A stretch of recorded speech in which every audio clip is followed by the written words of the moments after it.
following program is from NET, the National Educational Television Network. The people now called Negroes are the most written about and the least understood of the world's people. This term, Negro, demoralizes us and is it detrimental. I feel it doesn't give us any association past the slave ship. I think that the first task of people of African descent, whether in the United States or in Africa or elsewhere, is to get rid of this slave named Negro. This curious word Negro was seldom or never used in Africa itself. And this word has no meaning, or no worthwhile meaning at all, in Africa. I would doubt myself if it has any useful meaning anywhere else. What is a Negro? A simple question, but the answer is not so simple.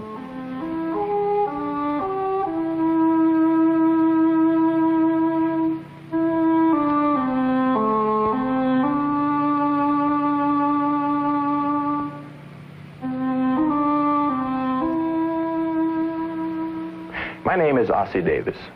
I'm an actor and a writer, and the narrator of our series of programs on the history of the Negro people. I am also a Negro. What is a Negro? In Africa, the word Negro has no meaning. In Brazil, a Negro is a man who is very poor and very black. And in the United States, a man who has any quantity of Negro blood, or whatever that is considered a Negro. Are Negroes a race, a people, or a condition? Our programs will be asking this question in many ways and in many different settings. Our odyssey will take us throughout the world to Africa, where we will explore the relationship of American Negroes to the land of their origin.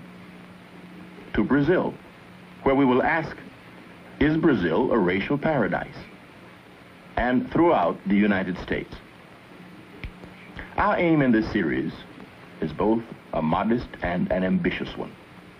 We will be asking many questions and perhaps answer only a few. For there is a vast ignorance of Negro history among whites and Negroes, and the job of filling this vacuum is massive. Do Negroes have a heritage and a tradition like the Greeks, the French, the Anglo-Saxons? Or are we something less, as others have portrayed us?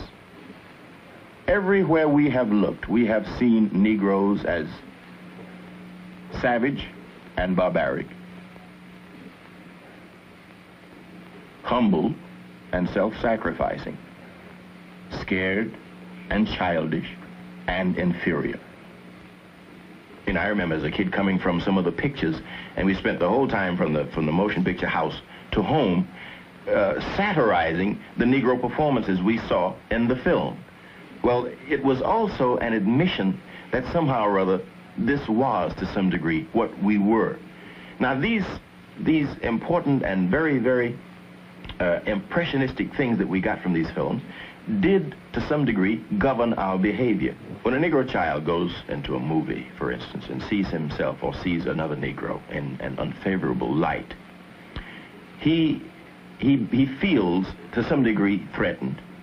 He feels uncomfortable, and a great deal of his laughing at that situation will be the kind of laughter that protects him. It's a nervous attack against him, his self, the way he looks at himself, the esteem with which he holds himself, and how he will rate with his fellows in the streets. You know, it's seeing something happen to you that you can't control, which leaves a scar, which leaves you feeling inadequate. You know, you don't feel loved. You're ashamed to look at yourself, ashamed to go home, ashamed to talk to the boys next door, ashamed even to ask these questions of your parents, although sometimes you do. It's a horrible situation, and sometimes we never get over that. As a Negro, I have honestly tried to believe that I was somebody, and I've always fought during my life to keep that feeling that I did have some value. And I say value knowing what that word means. And there's been many a night in my life when I went to sleep and known very deep inside me that I really wasn't worth much. I still do not really know what being a Negro is or what it means. It means that my skin is a little bit darker. It means that my cultural exposures have been somewhat different to other ethnic groups. It may even mean that as a human being, I might be more sensitive to need and despair.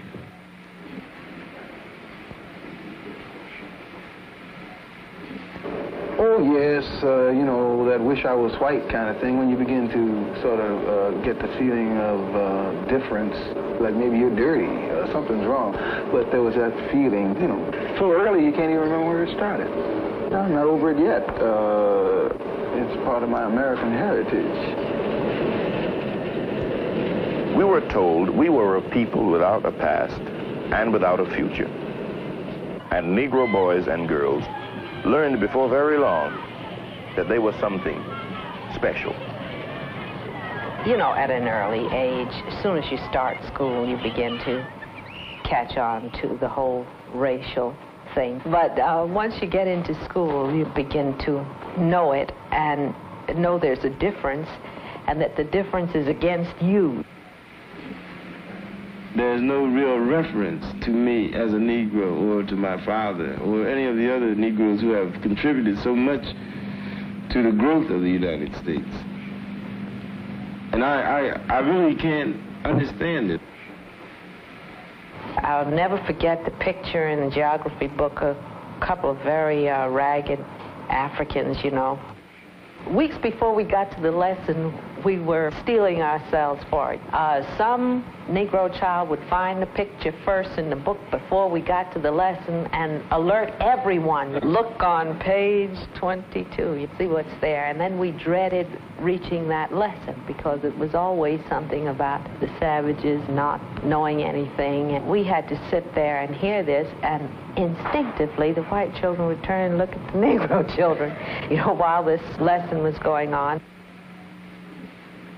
And so Africa became our shame and our torment.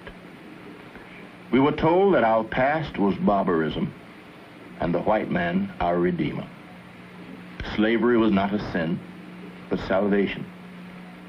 If few of us had anything to look forward to, we were afraid to look back. In 1958, Lorraine Hansberry wrote a play, A Raisin in the Sun, that showed the conflicts created for American Negroes by their African past.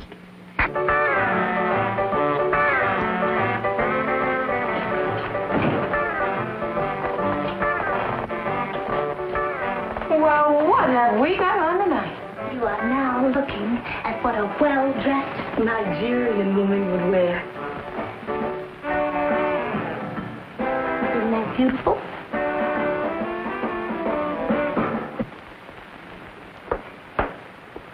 Hey, look, honey, we're going to the theater. We're not going to be in it, you know. George, I don't like that. Do you expect this boy to go out with you looking like that? Oh, no, that's up to George, if he's ashamed of his heritage. Oh, dear. Oh, dear. Here we go again. A lecture on our African past, on our great West African heritage. In 1 second, you know, we're going to hear all about the great Ashanti empires, the Songhay civilizations, the sculpture of Benin, some poems in the Bantu, and then the whole monologue is going to end up with the word heritage. Let's face it, baby, your heritage ain't nothing but a bunch of raggedy spirituals in some grass huts. Grass huts? Oh, you see, George, you see, you would rather stand there in your splendid ignorance and know absolutely nothing about the people who were the first to smelt iron on the face of this earth while the Ashantis were performing surgical operations when the English were still tattooing themselves with blue dragons.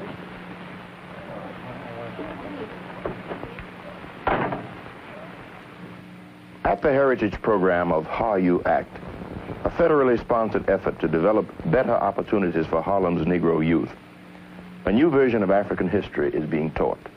Robert Moore is a visiting lecturer.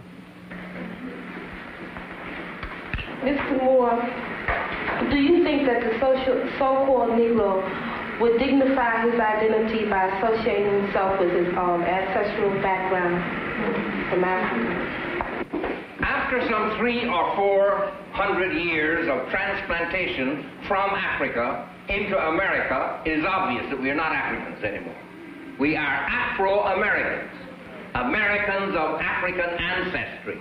And that connects us, basically, with our original heritage and culture. The accomplishments of Africa before and after... Director of the program is John Henrik Clark. This accomplishment is generally glossed over or neglected in human history. A lot of this, the misconception of Africa and the distortion of African history is involved in a word that is relatively new, the word Negro, a kind of nickname that grew out of European laziness, the inability or the lack of a desire to give Africans their proper identity.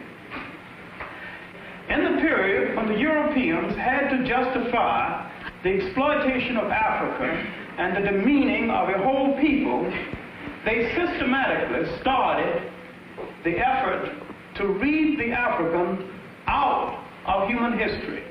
A great deal of our ignorance of African history sits upon the old conservative racial discrimination and prejudice which we have had in Europe. Basil Davidson is a British writer and historian on Africa. United States. It still sits upon the belief, perfectly unscientific, quite unbased in any scholarly discipline, that the Africans, that is to say, if you like, the Negroes, are people of some sort of inferiority to others and therefore have not been able to develop in the same way. Now, you know the great myth of the colonial era. The great myth took the shape of saying that the Africans, the Negroes, are children, and because they are children, it said, failing to develop, we, the Europeans, you, the Americans, must go in there and show them the way they should go, civilize them, introduce them to the blessings of orderly life. One of the misunderstandings, you see, about Africa is the apparently primitive material nature of their civilization. You look at these people living in these villages and you wonder, what is their past? Do they have a past? What lies behind it all? They have nothing but a few straw buildings, nothing but a few cattle. It seems quite inconsiderable. The Dinka, for example, have no stone in their country. They have almost no metal. Half their country is underwater half the year. They cannot build and could never possibly build an imposing material civilization, but their achievement was, of course, to learn how to master their environment, and this they have done with quite outstanding success, so that the outside picture, the superficial picture, gives no indication at all of the depth of their culture. These are the people who have mastered the problems of taming this difficult, vast continent with all its extraordinarily great obstacles to living, its swamps, its deserts, its mountains, and its forests. The story of Africa over the last 2,000 years has been one of quite epic dimensions. Africa. Endless deserts, scorching and windswept by day, bitterly cold at night. And the Sahara, the world's largest desert, a harsh, bleak expanse of land challenging anyone to cross it.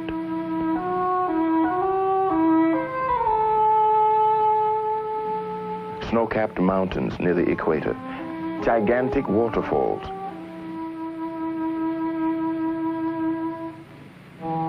in the jungle mists and rain almost daily. These were some of the barriers to penetration. To the outside world, it was the dark continent, a land of mystery, where stories were spread of giants and dwarfs, of people whose heads grew under their arms, of monstrous animals.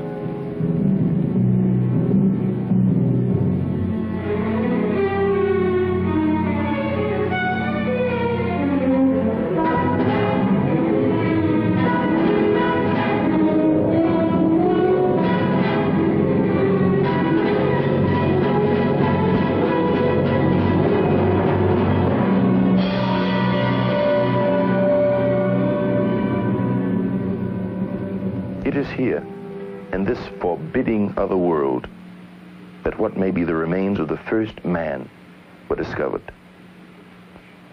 In 1959, in Tanganyika, a scientific expedition had been digging for weeks in the sun-baked earth, looking for traces of the earliest man. Then, in July, Dr. Louis Leakey and his team found what he called Zinjanthropus, nicknamed the Nutcracker Man because of the strength of his jaws. He was about 600,000 years old, and maybe the creature that makes Africa the real cradle of mankind.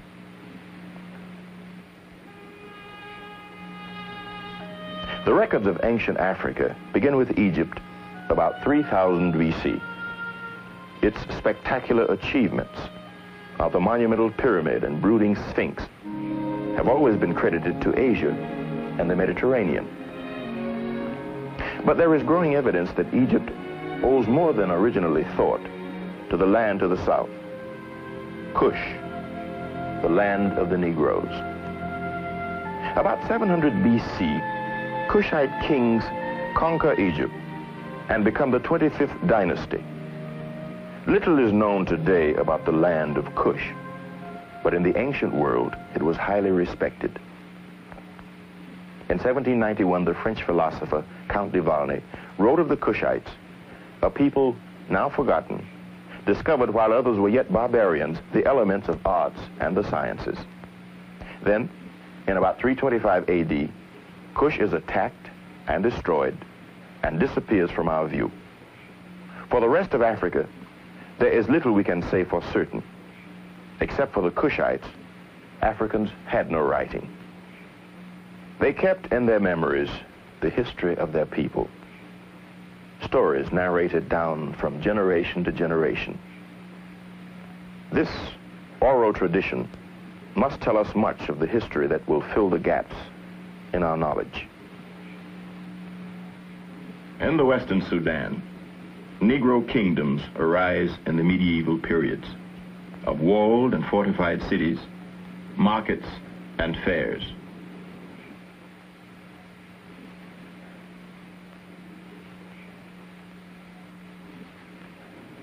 Ghana is the earliest of these civilizations, going back to 300 AD. In the 8th century, an Arab writer tells us that the Arabs sent an expedition to this pagan land of gold. African markets, the main source of gold before the discovery of America. Then, about 1067, Arabs from the north, fired by their new faith, storm into the Western Sudan.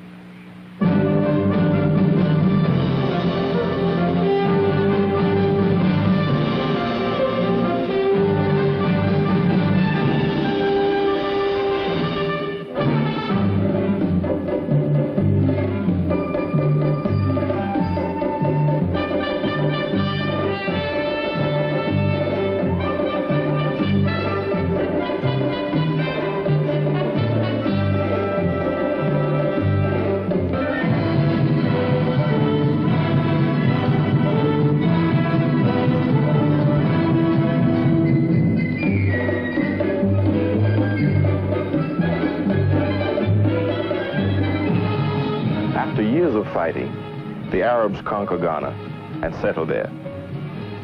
From this time on, trans-Saharan caravan trade flourishes. And with the trade comes Islam. Islam spreads through West Africa. When Europe was going through a so-called Dark Ages, Muslim culture is the main advancement of human knowledge.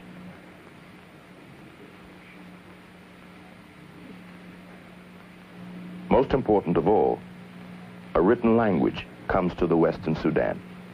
Almost all that we know about these kingdoms was preserved for us by Arab and Negro scholars of that time.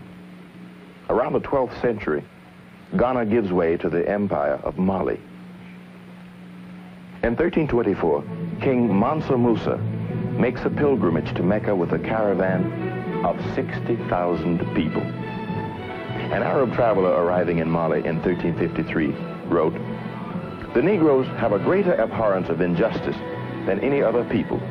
Neither traveler nor inhabitant of this land has anything to fear from robbers or men of violence." Could the same be said of the 14th century England or France? The Kingdom of Songhai, most famous for its university, the fabled Timbuktu. Students and scholars from all over the world came here to study.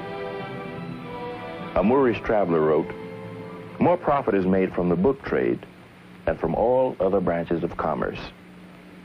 If we ask ourselves a little more nearly, what have been the cultural contributions of African peoples to the rest of the world, then of course we are faced immediately with the remarkably original and outstanding quality of their plastic arts. The most important art in Africa has of course been dancing.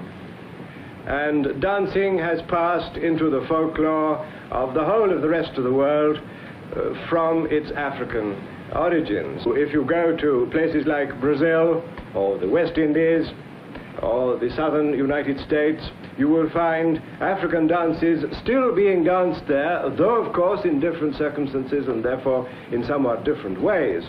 But the whole concept of rhythm as being an expression of the personality and not simply a wiggling of the body. And a wiggling of the body is all that most Europeans can achieve. But an expression of the personality, this comes from the African concept of dancing. More obvious is the tradition of plastic art. A large number of African peoples have developed forms of sculpture in wood, or in stone, or in ivory, or in brass, or bronze, or iron, or gold, which are of great effectiveness and great originality. And this too, of course, is passed into the general Western tradition of pictorial art and to some extent of plastic art as well. The remarkable art of Benin and Ife. The bronzes of Benin were said to be worthy of Cellini. Europe was amazed at the discovery that Africans could perform such an impressive creation of bronze casting. African sculpture burst upon the European art world. It became a major influence in the modern movement. Picasso, Braque, Modigliani, Leger, Derain found in African sculpture a freedom and a vitality they had been searching for. Here was no slavish imitation of nature, something the camera could do better, but a new and fresh way of looking at the world behind the appearance. We have only skimmed the surface of the history of African civilizations, and there are wide gaps in our knowledge. Among the riddles of ancient Africa are, where did the Negro come from? What happened to the Cushites after their defeat? Where did the sculptors of Benin learn their remarkable skills? We haven't even begun to penetrate some of these mysteries. Yet, growing knowledge and interest in Africa is rediscovering a world we never knew. And many Negroes are examining for the first time the values that were lost. My name is Eula Mazik, and I'm addressing my question to Mr. Clark.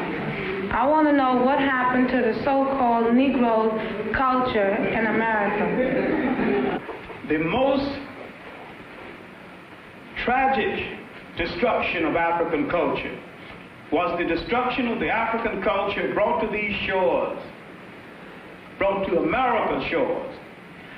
Now, the first thing they did was to forbid the drum forbid all African ceremonies, forbid African ornaments, literally to destroy a people in such a manner that they had to be remade in an American image.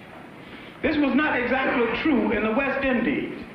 It was slavery, make no mistake about it. But because it was owned in Ireland, many of the Africans could communicate with each other and maintain some of the African culture, while in the United States it was impossible, because as they arrived, mother, brother, sister were split up and they went in opposite directions. Then they were resold. They might have been resold within a matter of days after they were sold the last time. So it was difficult for relatives to keep track of each other, and it was difficult for a continuity to be maintained in African culture. This was the beginning of the fragmenting of our family in this country. It was also the beginning of the demeaning and the negation of the masculinity of the black male in America. This demeaning of our culture and this reading us out of the commentary of human history has left deep psychological scars. What we are trying to do now is a massive job of rebuilding the inside, the spirits, the hopes, the history, the culture of a people. We're trying to restore those values that have been taken away. And we're trying to get across to black youth that they have a part to play in the making of a new world. They have the imagination, they have the energy. You must first restore that part of yourself that has been negated by oppression. It is as essential to you as bread and water. It is part of the food that must feed your spirit in the world of tomorrow. And it is part of what you will have to transfer to your children.